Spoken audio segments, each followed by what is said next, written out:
Good afternoon, everyone. This is the second chapter of history. I am Shalini Chaturvedi from Army Public School, Old Kent. The name of the chapter is Socialism in Europe and Russian Revolution.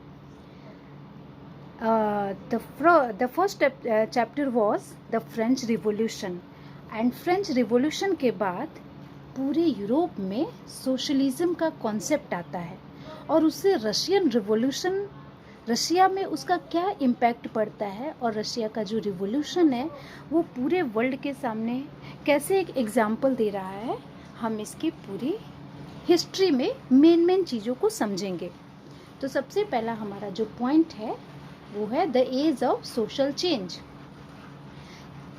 It is clear from name here कि since the French revolution was earlier occurred in 1789 in France में ये French revolution हो चुका था, जिसका result ये हुआ कि पूरे यूरोप में 3 kinds of ideology I, liberals, radicals, conservatives.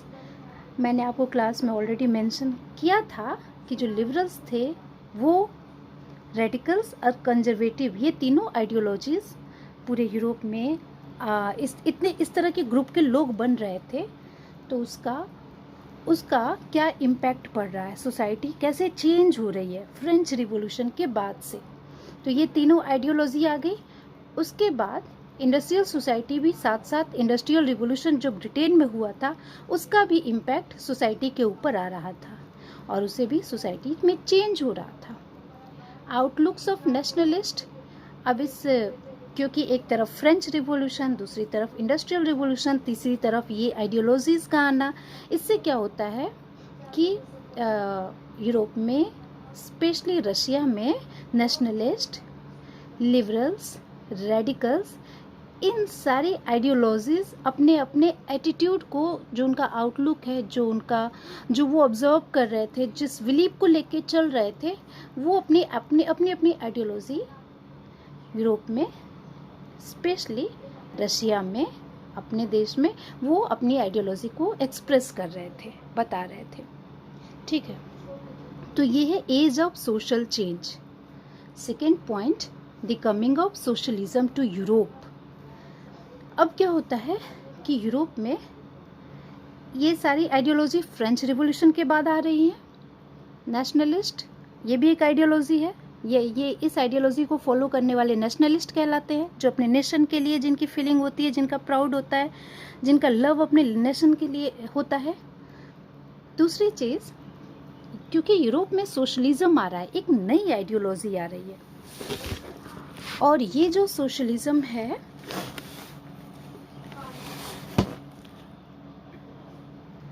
इस सोशलिज्म से क्या हो रहा है कि idea of communist party, socialism वाले आइडिया। अब पहले हम ये समझ लें कि सोशलिज्म क्या है।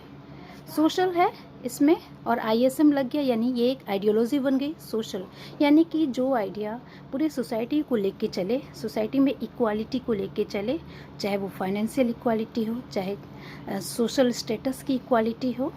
तो इस तरह के जो लोअर जो समाज के लोअर बैकग्राउंड्स के लोगों के लिए स्पेशली वर्क करती है वो, क्योंकि सोसाइटी में यही लोग जो होते हैं ये अपेक्षित होते हैं, नेग्लेक्टेड होते हैं। तो इन सभी लोगों को लेकर चलने वाली जो आइडियोलॉजी थी दैट इज़ सोशलिज्म। इसमें क्या हुआ कि इस आइडिया से कम्युनिस्ट पार्टी, सोशलिज्म के आइडिया से कम्युनिस्ट पार्टी जो होती है वो फॉर्म होती है यूरोप में। ओके, अब इस कम्युनिस्ट पार्टी में 4 तरह के लोग आते हैं, Robert Owen, Louis Blanc, Karl Marx and Frederick Engels, जो सोशलिज्म पर बिलीव करने वाले लोग होते हैं।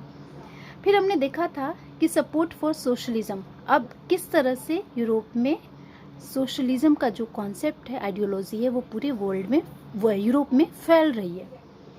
अब क्योंकि सोशलिज्म के पहले सोसाइटी में जो आइडियोलॉजी थी वो थी कैपिटलिस्ट की आइडियोलॉजी, मतलब पूंजीपतियों की जो विचारधारा है वही चल रही थी पूरे यूरोप में। लेकिन सोशलिज्म आइडियोलॉजी के आने से उनका एक एंटी मिल जाता है, उनका एक विरोधी मिल जाता है। कैसे? अब ये जो बॉडी थी इस आइडियोलॉजी वाले, ये सेकेंड इंटरनेशनल बॉडी कहलाए। फर्स्ट कौन था? फर्स्ट थे कैपिटलिस्ट। ओके, अब ये सेकेंड इंटरनेशनल बॉडी कहलाए और कम्युनिस्ट पार्टी अब इसी आइडियोलॉजी को लेके फ्रांस, ब्रिटेन, जर्मनी में कम्युनिस्ट पार्टी की गवर्नमेंट, कम्युनिस्ट पार्टी वाले जो होते हैं वो अपनी अपनी एक पार्टी बना रहे हैं। कम्युनिस्ट पार्टी नहीं अभी कहेंगे, अभी हम कहेंगे कि सोशलिज्म आइडिया वाले अपनी एक पार्टी बना रहे हैं इन सब देशों में। बाकी और भी देशों में बना रहे थे, जैसे फ्रांस की जो पार्टी थी उनका नाम, ये सब मैंने क्लास में बताया हुआ है, मैं सिर्फ आपको एक रिवाइज करा रही हूँ यहाँ पर।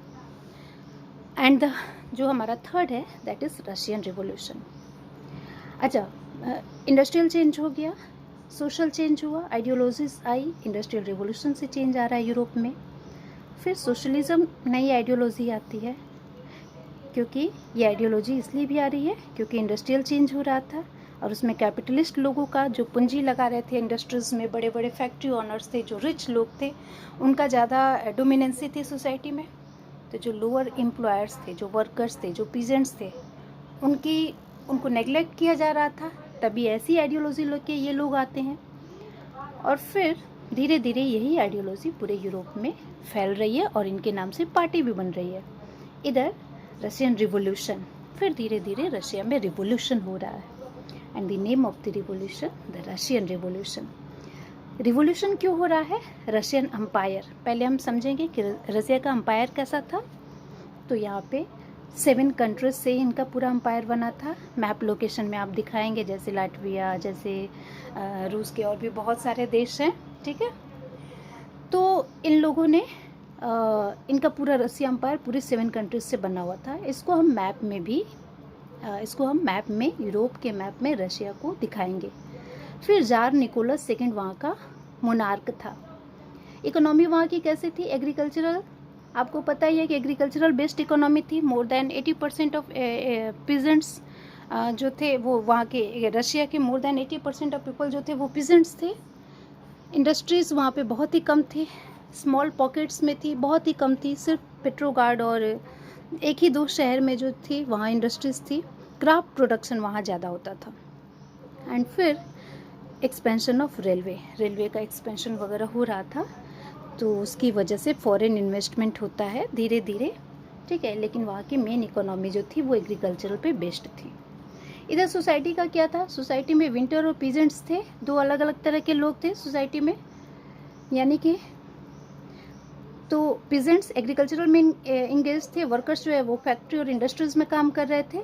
सोशलिज्म इन रशिया, और फिर रशिया में सोशलिज्म की आइडियोलॉजी भी बहुत तेज़ी से फैल रही थी। ये RSWP ये पार्टी बन रही थी, सोशलिज्म रिवॉल्यूशन पार्टी बन रही थी, सोशल डेमोक्रेट्स बन रहे थे, ठीक है।